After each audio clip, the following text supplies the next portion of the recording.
Local సినీ ప్రపంచం. నేను మీ హేమమాలిని. మరి ఇవాల్టి మన సినీ ప్రపంచంలో అప్డేట్స్ ఏమున్నాయో ఇప్పుడు చూసేద్దాం.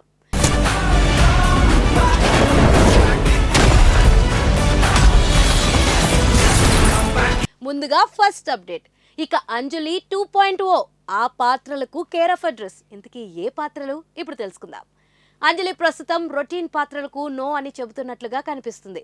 సినిమాలో తన పాత్రకు ప్రాధాన్యం ఉంటే తప్ప అంగీకరించడం లేదనిపిస్తుంది. లేడీ ఓరియంటెడ్ సబ్జెక్ట్ కి అంజలి కేర్ ఆఫ్ అడ్రస్ గా నిలుస్తుంది. ఇక అంజలి రీసెంట్ గా అంటే గ్యాంగ్స్ ఆఫ్ గోదావరిలో కనిపించింది. అంతకు ముందు గీతాంజలి మళ్లీ వచ్చింది అంటూ ప్రేక్షకులను భయపెట్టేందుకు వచ్చింది. అంజలి ఇప్పుడు వరుస ప్రాజెక్టులతో ఫుల్ బిజీగా మారింది. గ్యాంగ్స్ ఆఫ్ గోదావరిలో అయితే అంజలి పాత్రకు మంచి ప్రశంసలు దక్కాయి. అయితే ఇప్పుడు అంజలి మరోసారి తన నట విశ్వరూపాన్ని చూపించబోతుంది. విలేజ్ రివెంజ్ డ్రామా అయిన బహిష్కరణలో అంజలి అద్భుతంగా నటించేసిందని ట్రైలర్ చూస్తేనే తెలుస్తుంది. ప్రస్తుతం బహిష్కరణ ట్రైలర్ నెట్టింట్లో బాగానే ట్రెండ్ అవుతుంది. మరోసారి వేశ్య పాత్రలో అంజలి అదరగొట్టేసింది. తన ఆహార్యం నటనతో మరోసారి ఆడియన్స్ ను ఫిదా చేసేలా కనిపిస్తుంది. రెగ్యులర్ హీరోయిన్ క్యారెక్టర్లకు అంజలి నో చెప్పినట్లుగా కనిపిస్తుంది. గ్యాంగ్స్ ఆఫ్ గోదావరి సినిమా చూసినా ఈ బహిష్కరణ ట్రైలర్ చూసినా ఆ విషయం అర్థమవుతుంది. ఇక రామ్ చరణ్ గేమ్ చేంజర్ చిత్రంలోనూ ఓ స్పెషల్ రోల్లో కనిపించనుంది. ఇప్పటి వరకు లీక్ అయిన ఫోటోలను చూస్తుంటే రామ్ చరణ్ ఫ్లాష్ బ్యాక్ ఎపిసోడ్లో చెర్రీకి జంటగా కనిపించేలా ఉంది. ఇలా అంజలి ఇప్పుడు తన వర్సటైల్ పర్ఫార్మెన్స్తో ఆడియన్స్ను వావ్ అనిపించేలా ఉంది. బహిష్కరణతో అంజలి వచ్చే వారం ఆడియన్స్ ముందుకు రాబోతుంది. ఈ వెబ్ సిరీస్ వచ్చే వారం అంటే జూలై 19 నుంచి ZEE5లో స్ట్రీమింగ్ కానుందట. ఈ మేరకు వదిలిన ట్రైలర్ అయితే అందరినీ ఆకట్టుకుంటుంది. అందులో అంజలి పాత్ర ఎలా ఉండబోతుందో ఈ ట్రైలర్ హింట్ ఇచ్చేసింది. ఇక అంజలి నరికే తీరు చూస్తుంటే ఆడియన్స్ కు గూస్ బాంబ్స్ వచ్చేలా ఉన్నాయి. ఈ వెబ్ సిరీస్ లో అంజలి మరోసారి ట్రెండ్ అయ్యేలా ఉంది. ఒకప్పుడు అంజలి అంటే హోమ్లీ రోల్స్ గుర్తొచ్చేవి. ఇప్పుడు మాత్రం పవర్ఫుల్ రోల్స్ గుర్తొచ్చేలా ఉన్నాయి.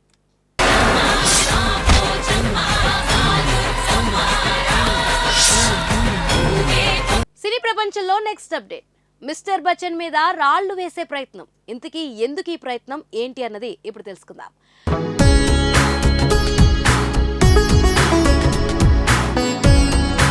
మాస్ మహారాజా రవితేజ హీరోగా రూపొందించిన మిస్టర్ బచ్చన్ సినిమాలో లిరికల్ సాంగ్ వచ్చినప్పటి నుంచి దాని మీద జరుగుతున్న చర్చ అంతా ఇంత కాదు. ముందు రవితేజ, హీరోయిన్ భాగ్యశ్రీ మధ్య వయసు వ్యత్యాసం గురించి కొన్ని మీమ్స్ వచ్చాయి. ఇతని కన్నా సీనియర్ స్టార్లు సగం కంటే తక్కువ ఏజ్ ఉన్న వాళ్లతో ఆడిపాడినప్పుడు రాని అభ్యంతరం కేవలం తమ హీరో చేస్తున్నప్పుడు మాత్రమే కనిపిస్తున్నాయి అంటూ ఫ్యాన్స్ రివర్స్ కౌంటర్లు వేశారు. ధమాకా టైంలోనూ ఇలాంటివి జరిగాయి. శ్రీలీల జోడీ గురించి వచ్చిన కమెంట్స్ రిలీజ్ అయ్యాక ఆగిపోవడం మర్చిపోయేది కాదు. ఈసారి రవితేజతో పాటు దర్శకుడు హరీష్ శంకర్ ని కొందరు లక్ష్యంగా పెట్టుకున్న వైనం సోషల్ మీడియాలో కనిపిస్తుంది. పాటలో భాగ్యశ్రీ మొహం కన్నా ఆమె శరీరాన్నే ఎక్కువగా హైలైట్ చేశారంటూ ఒక స్టెప్ ని పదే పదే రిపీట్ మోడ్లో చూపిస్తూ ఆయనదేదో గతంలో ఎవరు చేయించి ఎక్స్పోజింగ్ చూపిస్తున్నారనే రేంజ్లో కమెంట్స్ పెట్టారు. ఆధునిక రాఘవేంద్రరావు అంటూ కితాబు ఇస్తున్న వాళ్ళు లేకపోలేదు. అయితే కేవలం మిస్టర్ బచ్చన్ మాత్రమే వీళ్లకు ఎందుకు కనిపిస్తుందనేది $1000 ప్రశ్న. ఇదంతా ఉద్దేశపూర్వకంగా జరుగుతుందని తప్పించి మరొకటి కాదని ఫ్యాన్స్ వాదన. ధమాకా, వాల్తేర్ వీరయ్య మినహాయించి గత కొన్నేళ్లలో రవితేజ సక్సెస్ రేట్ తక్కువగా ఉంది. వేగంగా సినిమాలు చేయడంలో జరుగుతున్న పొరపాట్ల వల్ల ఫెయిల్యూర్స్ వచ్చాయి. అలా అని మాస్ రాజా అన్ని రొటీన్ కమర్షియల్ కథలు చేయలేదు. టైగర్ నాగేశ్వరరావు, రావణాసుర, ఈగల్ జోనర్లు అటెంప్ట్ పరంగా చాలా డిఫరెంట్. కాకపోతే ఆడియన్స్ కి కనెక్ట్ అయ్యేలా దర్శకులు తీయలేకపోయారు. Mister Bachchan Bollywood Raid remake అయినప్పటికీ కీలక మార్పులతో మంచి బస్ తెచ్చుకుంది. ఇలాంటి టైంలో కావాలని బురద చల్లడం చూస్తే బస్ తగ్గించే ప్రయత్నమేనని అనిపిస్తుంది.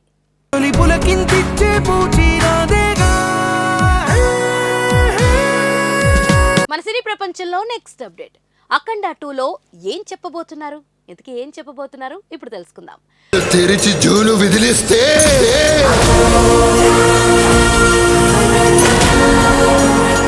Block buster combination Nandamuri Balakrishna దర్శకుడు బోయపాటి శ్రీనుల కొత్త మూవీ ఓపెనింగ్ కోసం అభిమానులు ఆతృతగా ఎదురుచూస్తున్నారు. సింహ, లెజెండ్, అఖండాలతో ఒకదాన్ని మించి మరొకటి హ్యాట్రిక్ సాధించిన ఈ కలయిక త్వరలో మరొకసారి రిపీట్ కాబోతున్న సంగతి తెలిసిందే. 14 రీల్స్ బ్యానర్ పై భారీ బడ్జెట్ తో తెరకెక్కబోయే పాన్ ఇండియా సినిమాను దసరా లేదా దీపావళి నుంచి మొదలు పెట్టే ప్లానింగ్ జరుగుతుంది. ప్రస్తుతం బాబీ డైరెక్షన్ లో నిర్మాణంలో ఉన్న బాలయ్య 109 పూర్తయ్యాక సీనుది సెట్స్ పైకి తీసుకెళ్లబోతున్నారు. ఇది అఖండ 2నేనని పక్కా సమాచారం. ఇందులో ఏ అంశం ఉంటాయనే దాని మీద ప్రేక్షకుల్లో ఆసక్తి ఉండడం సహజం. ఇన్సైడ్ టాక్ ప్రకారం సీక్వెల్ ప్రధానంగా అఘోరా క్యారెక్టర్ చుట్టూనే తిరుగుతుందట. ఎన్నికల ముందు బోయపాటి సీను రాసుకున్న వర్షన్లో గత ప్రభుత్వం మీద ఘాటైన సెటైర్లు, ఎపిసోడ్లు ఉన్నాయట. ఎలాగో టీడీపీ కూటమి గెలుస్తుందనే నమ్మకంతో స్క్రిప్ట్ ని పకడ్బందీగా సిద్ధం చేసుకున్నారట. అదే జరిగింది.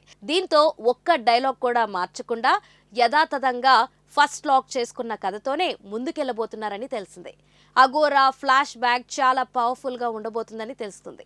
హీరోయిన్ ప్రజ్ఞా జైస్వాల్ తో సహా స్టోరీ ప్రకారం బతికి ఉన్న ప్రధాన పాత్రలన్నీ కంటిన్యూ కాబోతున్నాయి. విలన్ గా బాలీవుడ్ నటుణ్ణి వెతికే పనిలో బోయపాటి శ్రీను ఉన్నట్లు తెలుస్తుంది.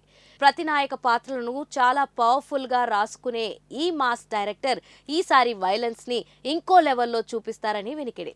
స్కంద ఊహించని విధంగా చేదు ఫలితం ఇవ్వడంతో ఈసారి ఎలాంటి పొరపాట్లకు తావి కాకుండా ప్లాన్ చేసుకుంటున్నారు. అఖండ 2ని వచ్చే ఏడాది దసరా విడుదలవ్వాలని లక్ష్యంగా పెట్టుకున్నారు. వేసవిలోగా షూట్ పూర్తి చేయాలనేదే బాలయ్య, బోయపాటి టార్గెట్. తెరిచి జూలు విదిలిస్తే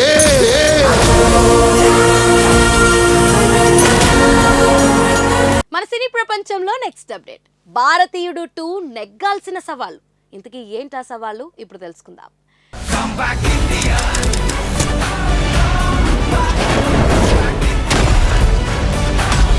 రేపు విడుదల కాబోతున్న భారతీయుడు 2 మీద విపరీతమైన అంచనాలు లేకపోయినా నిర్మాతలు తెలంగాణలో టికెట్ హైట్ కోసం అనుమతులు తెచ్చుకోవడం ప్రేక్షకుల కన్నా ముందు ట్రేడ్ వర్గాలను ఆశ్చర్యపరిచింది. ఒరిజినల్ వర్షన్ రిలీజ్ అవుతున్న తమిళనాడులో మామూలు ధరలే ఉండగా ఇక్కడ మాత్రం స్పెషల్ రేట్లు పెట్టడం విస్మయం కలిగించేది. బహుశా భారతీయుడు 1 లాగా టాలీవుడ్లోనే బాగా ఆడుతుందనే నమ్మకం కాబోలు. అడ్వాన్స్ బుకింగ్స్ బీభత్సంగా లేవు, కానీ ఉదయం త్వరగా మొదలయ్యే ప్రీమియర్ షోల నుంచి వచ్చే టాక్ ఓపెనింగ్స్ పరంగా కీలకం కానుంది. ఇక భారతీయుడు 2 ముందు పలు సవాళ్లున్నాయి. విక్రమ్ సక్సెస్ కేవలం ఆ ఒక్క సినిమాకే పరిమితం కాకూడదని కమల్ హాసన్ భావిస్తున్నారు. అందుకే ఎంత శ్రమ అవుతున్నా ఆయన స్వయంగా అన్ని రాష్ట్రాలు తిరిగి స్వయంగా ప్రమోషన్లు చేసుకుంటున్నారు. ప్రధాన నగరాలు అన్ని కవర్ చేశారు. తెలుగులో సక్సెస్ లేక ఏళ్లు గడిచిపోయినా సిద్ధార్థ్ ఇందులో చేసింది చిన్న క్యారెక్టర్ కాదు. సో ఇది హిట్ అయితే తనకొచ్చే క్రెడిట్ పెద్దదే. రకుల్ ప్రీత్ సింగ్ సైతం దీనికోసమే ఎదురు చూస్తుంది.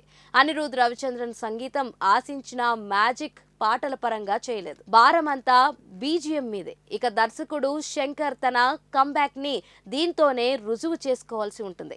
రామ్ చరణ్ గేమ్ చేంజర్ మీద భారతీయుడు 2 రిజల్ట్ ప్రభావం ఖచ్చితంగా ఎంతో కొంత ఉంటుంది. ఇది బాగుంటేనే ఆయన మీద నమ్మకం మరింత బలపడుతుంది. ఇలా రకరకాల క్యాల్కులేషన్లు సేనాపతి ముందున్నాయి.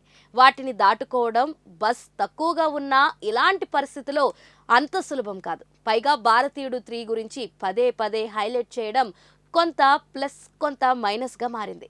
కల్కి 2898 AD తర్వాత బాక్స్ ఆఫీస్ జోష్ ని కమల్ హాసన్ ఏ మేరకు కొనసాగిస్తారో ఇంకొద్ది గంటల్లో తెలియనుంది.